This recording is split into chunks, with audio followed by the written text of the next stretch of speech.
In this video, we covered the Brother PE600 embroidery machine complete review.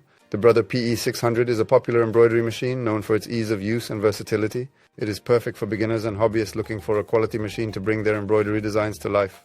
Below is a detailed overview of the machine, including its features, reviews, pros and cons, as well as the price range. Features of Brother PE600: large embroidery area, comes with a 4x4 inches embroidery field, providing ample space for most designs. Built-in designs, includes 80 built-in embroidery designs, 6 fonts for monogramming, and a variety of border patterns to enhance creativity.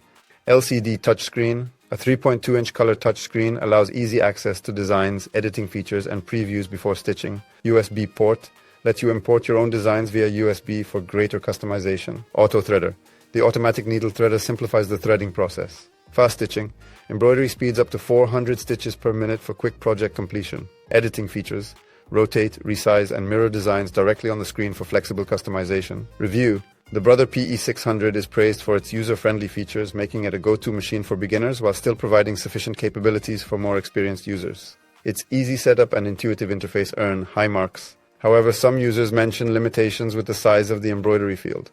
Pros. Number 1, user-friendly interface, ideal for beginners. Number 2, 4x4 inches embroidery field is suitable for most projects. Number 3, includes a wide range of built-in designs and fonts. Number 4, touchscreen for easy design preview and editing. Number 5, USB port for importing custom designs. Cons. Number 1, the embroidery field is limited to 4x4 inches, which may not be ideal for larger projects. Number 2, the machine does not have sewing functionality, so it is strictly for embroidery. Price range. The Brother PE600 typically falls within the $350 to $400 range, making it a mid-range option with a solid feature set for hobbyists and beginners. For high-quality digitizing services, visit digitizing.com.